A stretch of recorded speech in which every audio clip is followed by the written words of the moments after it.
What I'll be doing for probably about 10 minutes, I think, is just giving you an overview of the development of the Welsh Folk Song Society, its establishment and the way it's developed over the years.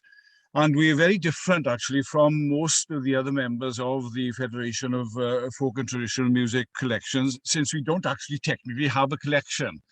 That is, we haven't got a building as such. There are no formal archives or a library as such. We have contributed over the years, of course, to other archives. Our own archive material is in the National Library of Wales, and Rhidian will be speaking about that later on.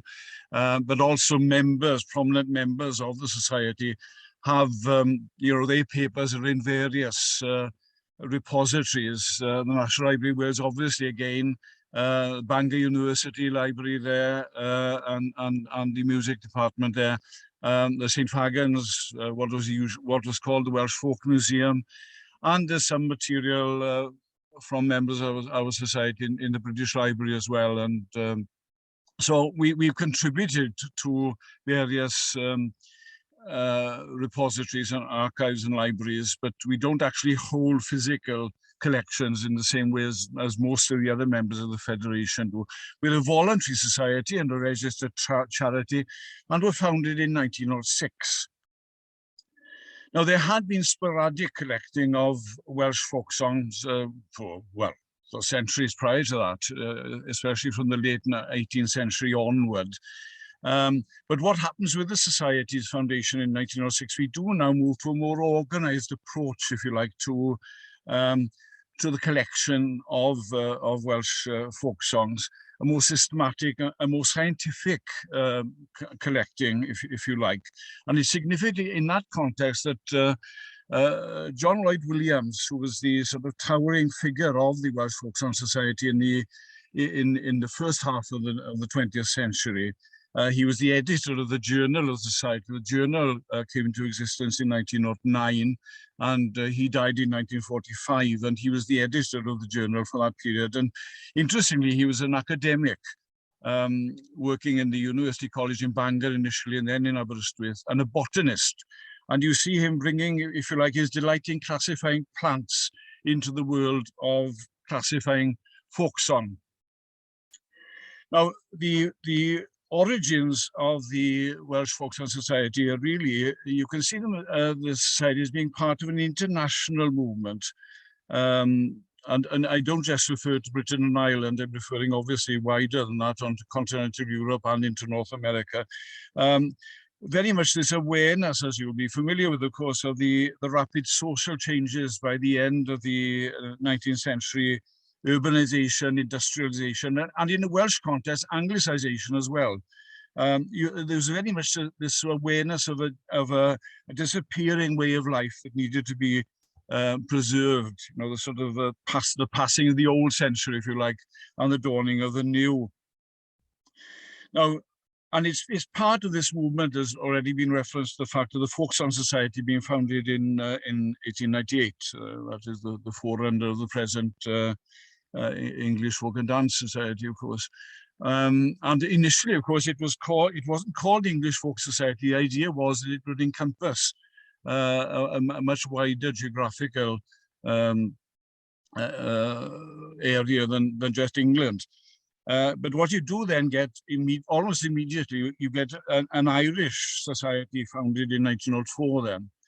And it's quite indicative that there are two Irish men are very influential in the formation then of the Welsh Folk Song Society. The Harry Reichel, who was the principal of the University College at Bangor, was one of them. And then A.P. Graves, the father of Robert Graves, the war poet, was the other. He had a home in Harlech in North Wales. So these two Irishmen are instrumental in many ways in the formation of the Welsh Society. But it's important to emphasize as well that it's an indigenous Welsh society, not only sort of the result of external influences. The 1880s onwards was sort of strong revival of national consciousness in Wales. led by people, the name that will be familiar to you all, I'm sure, is David Lloyd George, who became obviously the Prime Minister during the war period, the First World War period. And David Lloyd George is an early member and a leading light in the Welsh Folk Song Society in this earliest period. And this sort of revival of Welsh national consciousness and patriotism led to the formation of a number of national institutions in Wales. The obvious ones being the National Library of Wales, the National Museum of Wales, and a National University of Wales. And the Welsh Folk Song Society is part of that movement to create societies and institutions, specifically Welsh. This revival of Welsh nationalist consciousness also has a strong romantic element to it. There's a strong romantic movement that develops in Wales in the late 19th and early 20th centuries. And under the influence of people like John Ruskin, for example, and then earlier than that, of course, someone like Herder, this movement, this sort of national movement, this national romantic, patriotic movement, does place, it exalts the common people of Wales as the preservers of everything good in Welsh culture. So again, you see why the Welsh Folk Song Society is part of this wider romantic national movement in Wales at the end of the 19th and early 20th century. So you get these two strands coming together, the national and the international, in the formation of the society. And also it's a Welsh society, very consciously Welsh society. There obviously over the years been strong international links as well. When you look at the journal of the society in its early period, you will see there the names of people like Cecil Sharp and Lucy Broadwood and Annie Gilchrist. There, that is, collected songs are being published in the journal, and then there are comments by various people at the end, following the song, putting the song in its international context. So you'll have someone like Cecil Sharp or Annie Gilchrist saying, "Well, yes, this song or this tune reminds us of something else in the English tradition." So it's quite an important resource, I would have thought, there for people interested in people like Cecil Sharp and Annie Gilchrist and Lucy Broadwood, etc. So as I say, I'm trying to place this in a sense in the national and in national Welsh and in international context there. Now, in terms of development of the society is developed in a very different way in many senses from the English Folk Dance and Song Society, in that we've remained as a folk song society from our formation in 1906. What has happened in the Welsh context is there are a number of societies, obviously, and bodies involved in folk song and folk studies more generally, operative in Wales at various levels, from the National Library and the National Museum down to a number of local societies. But you can think, I think, in terms of three major societies operating in, three major voluntary societies and operating in the Welsh context. Ourselves as the Welsh Folk Song Society, but then you also have 1934, so the establishment of the Cerdd Dant Society. Now, I don't know how many will be familiar with Cerdd Dant, but it's a specific, a unique Welsh form of popular singing, where it's singing a poem to a harp accompaniment, where the harp starts a melody, and then the singer comes in with a counter melody, performing the poem to a counter melody, and then the harp and the singer finish together at the end of that piece. And this is a very prominent part of Welsh national popular folk music, if you like, and there's a separate society concentrating on that, Cymdeithas Cerdd Dant, as it's called. And then in 1949, then you saw the establishment of the Welsh Folk Dance Society. So you have these three, and there's a lot of crossover, of course, between the three societies, but they're still remaining as three separate societies as compared to what has happened in an English context, where you have the dance and folk song combining. In very general terms, you can see, I think, two stages in the development of the Welsh Folk Song Society. The first stage, from 1906 through to the end of the Second World War, you're really talking about a main concentration on collecting. For example, there are a number of collectors. They're using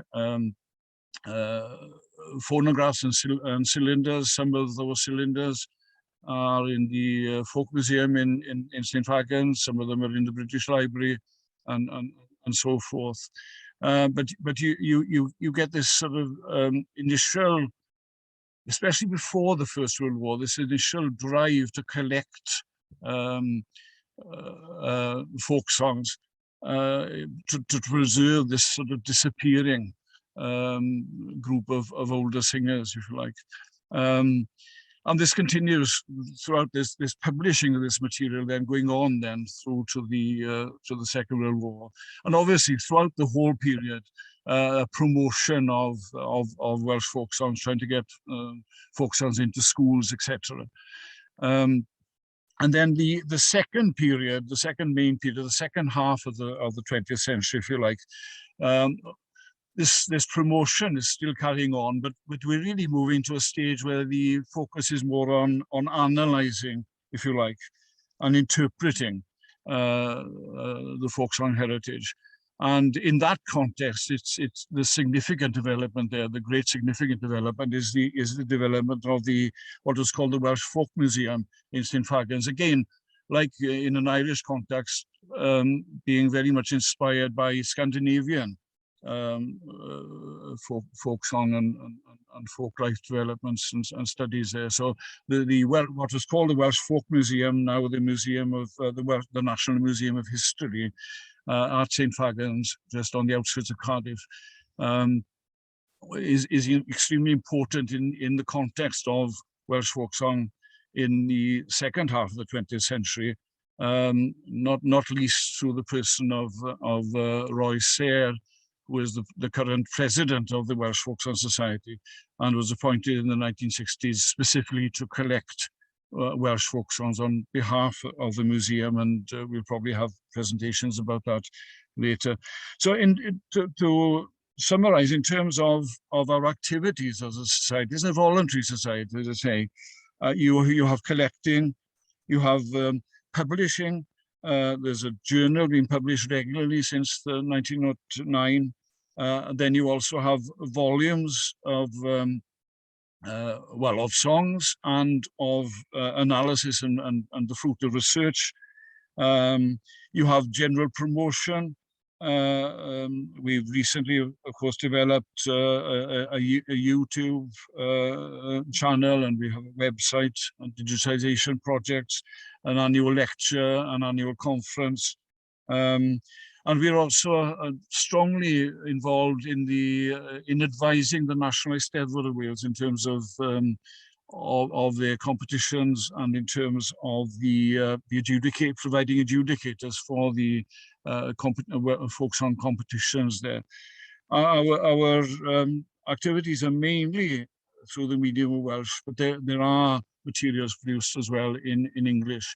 Now, after that general overview, what I want to do now is pass you on to Dr. Rhidian Griffiths, who is going to talk to us about various aspects that I've just touched on, specifically the publishing and the archive material and the digitization project. And Rhidian is far better placed than I am to do that. He's a former Director of Public Services at the National Library of Wales, and prior to that, the keeper of printed books there. And in terms of the Welsh Folk Song Society, I think he's held almost all the offices of the society. He has been the treasurer of the society for decades, and is also our publications officer. He's edited the journal, etc. So I pass you over now to Rhidian for the second part of this presentation. Well, briefly, Wynne has covered an awful lot, so I'll try and be brief in what I want to add. To emphasize, as Wynne said, that the society is purely voluntary, and so we don't have a building, we don't have collections, we don't have paid staff. We do have our own archive at the National Library of Wales, the Archive of the Society, which I think is worth drawing attention to, because although it has collections of minute books and accounts and all that sort of thing, as you would expect, there are files of correspondence over the years, some of which are very interesting, because there are letters there from people, as Wynne mentioned, like Lucy Broadwood and Cecil Sharp and Vaughan Williams. So the letters that are there form an interesting collection in their own right, as background to the collecting and the context of collecting. Two other important collections that are at the National Library of Wales, and I know that Nia will talk about these when she does her presentation, which I think is next week. The John Lloyd Williams manuscripts, the collection of the great luminary John Lloyd Williams, whom Wynne has told you about, is in some ways the Society's collection as well. There's an awful lot of personal material to Lloyd Williams, but of course he was collecting as the editor of the journal, and he was bringing together an awful lot of material which he was collecting with a view to publishing it in the journal, but in fact he didn't publish all of it. And within John Lloyd Williams's manuscripts, there are still many unpublished songs, as well as his own diaries, which sometimes record his encounters with folk singers. And there is correspondence as well. So that is a huge resource for the Society's history, as well as for the history of Welsh folk song. And then more recently, the great research team, the late Meredydd Evans and his wife, Phyllis Kinney, who next July will reach her 100th birthday. They were a formidable research team. Their archive has been placed in the National Library of Wales, and the library is working on that archive at the moment. But there's a great deal there also that reflects the activities of the Society, because they were leading members of the Society, and they also worked on the folk songs. It was, as Wynne said, the step from collection to interpretation. And they did a great deal in analysing and indexing folk songs and helping us to understand the entire context of Welsh folk song. I mentioned the National Library of Wales in particular, but as Wynne indicated, there are other materials in other archives that are relevant. Bangor University particularly has some of the early cylinders and other materials relating to some of the early collectors, and very important, the National Museum of History in St Fagans, because they have archival materials, and particularly things that have been collected more recently, and very, very significant collections of recordings, but those will be the subject of another presentation. The Society holds an annual lecture at the National Eisteddfod and an annual conference. The annual lecture, which was established in 1990 in memory of our former president, Amy Parry-Williams, has been quite a successful event and has run since 1990. But since 1963, we've had an annual conference, presentations, lectures. It's been a means of supporting Canu Gwerin, our current journal, because obviously the presentations given, the lectures given, will feed into publication. But it's also been a growth point for the Society, in the sense that people have come along and have got interested, and some of them at least have come regularly and have taken part in the Society's activities. So the lecture, of course, is simply a straight lecture, but those lectures have also been published regularly along the years. So that all adds to the research material, which is now probably the primary focus of the Society's activities, rather than collecting. It's research on collections and on the folk song tradition.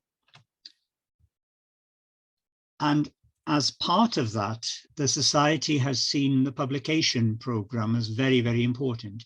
As I say, as a voluntary society, there's a limit to what we can do. We have limited resources. But from the late 1970s, the Society experienced a renewal in its activities. There was a renewal of interest coinciding with a renewal of interest in folk music generally, which affected Wales as well as other countries. And so that fed into an aim to publish more, to make more available, and to encourage new interest in folk song by means of Canu Gwerin as an annual journal, publications for general audience and of research interest. And I'll move on to that. There are different kinds of publication.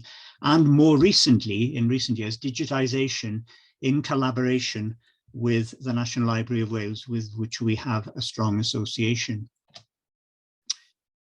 The journal, Canu Gwerin, was relaunched in 1978 in its present format. And these are some of the recent issues.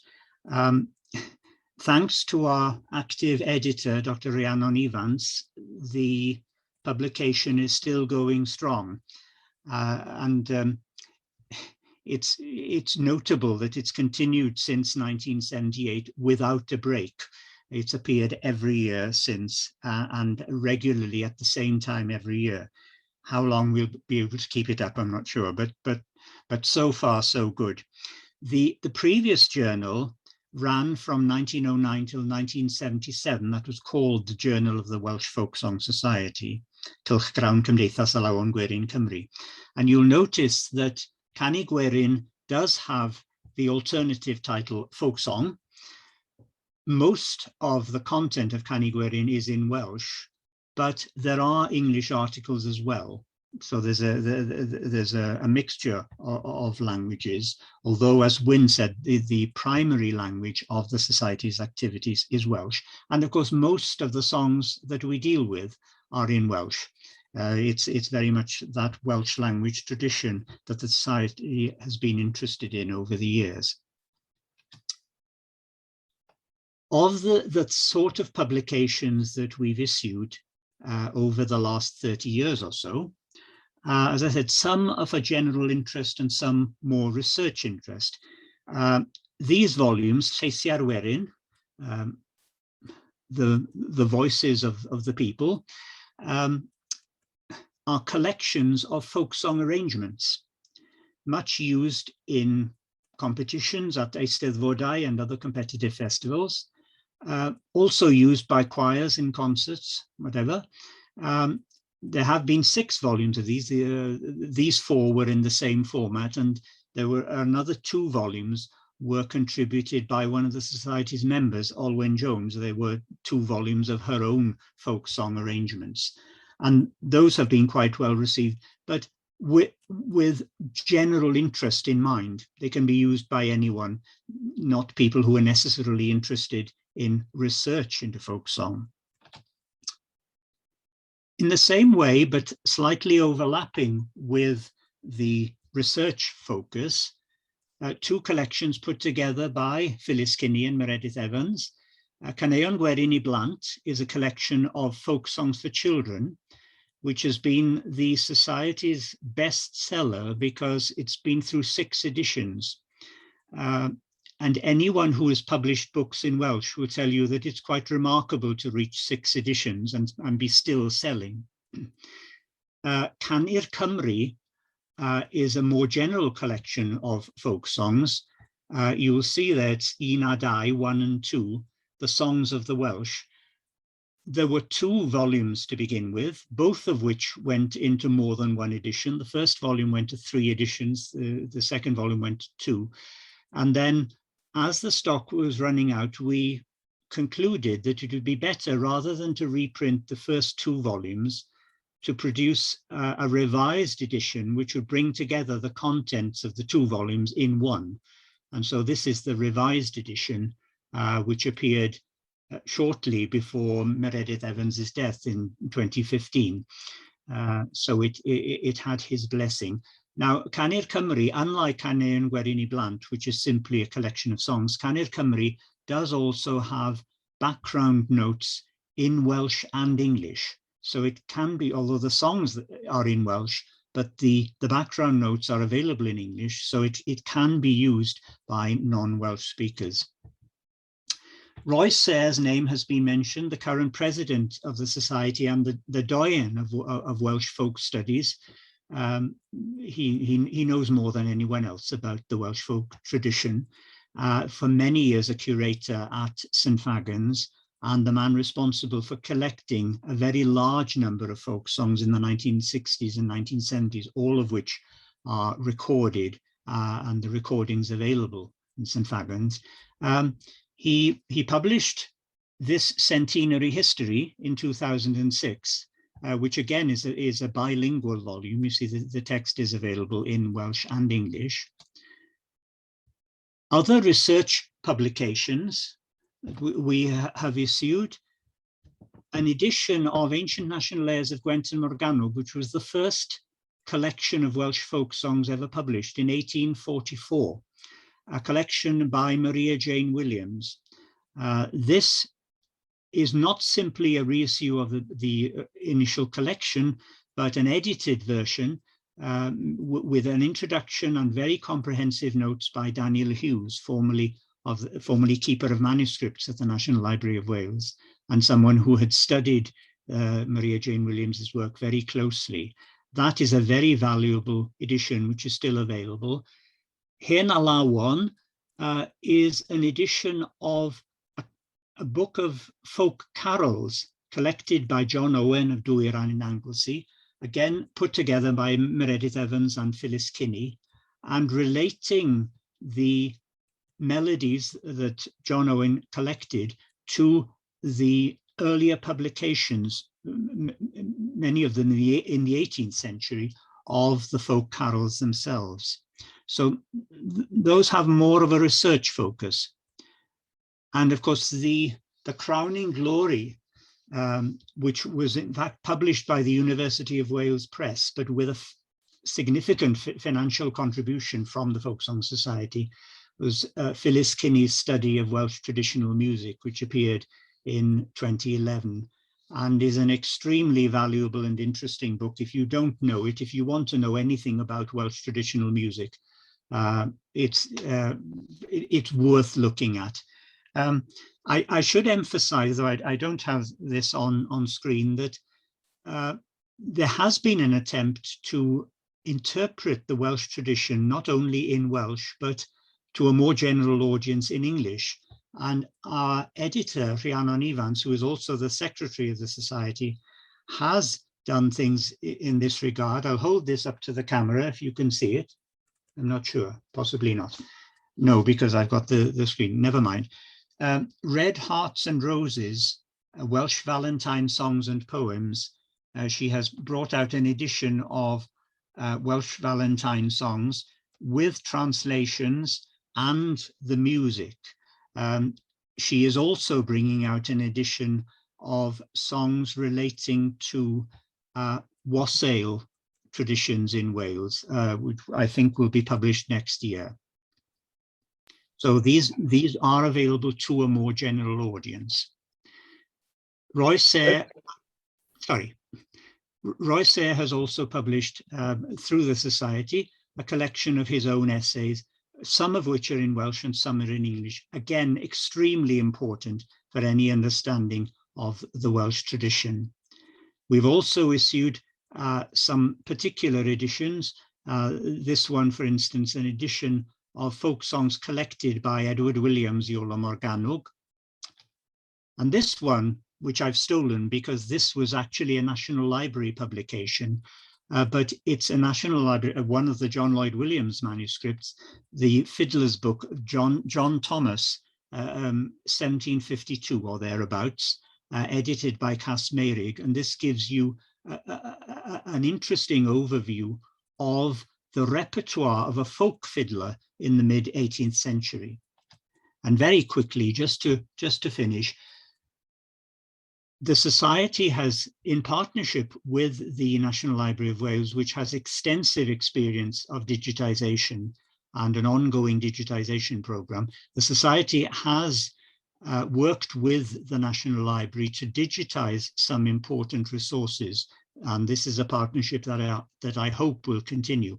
For instance, the original 1844 edition of Maria Jane Williams, early collections such as John Parry's Ancient British Music, the first published collection of Welsh traditional music from 1742. And this was nothing to do with the Society. We actually went to the National Library offering to contribute, and we did contribute financially to the cost of digitizing some materials. And we suggested, would you like to digitize Ifor Kerry's manuscript collections of Welsh folk songs from the early 19th century? Very important resource. And the library said, oh, we're already doing that. So that one's available. And looking forward, we have a new website under construction, which will feature the digitized journal from 1909 to 1977. That's a page from it. The library, again, has digitized that at our request, and it will be available when the new website is launched. We're looking forward. The next project we hope to undertake is to digitize Canu Gwerin from 1978 on. But the value of the earlier journal digitized is that it contains by far the largest number of folk songs that the Society collected in its early years. And so it will be a very valuable resource, not only in Wales, but outside. Thank you.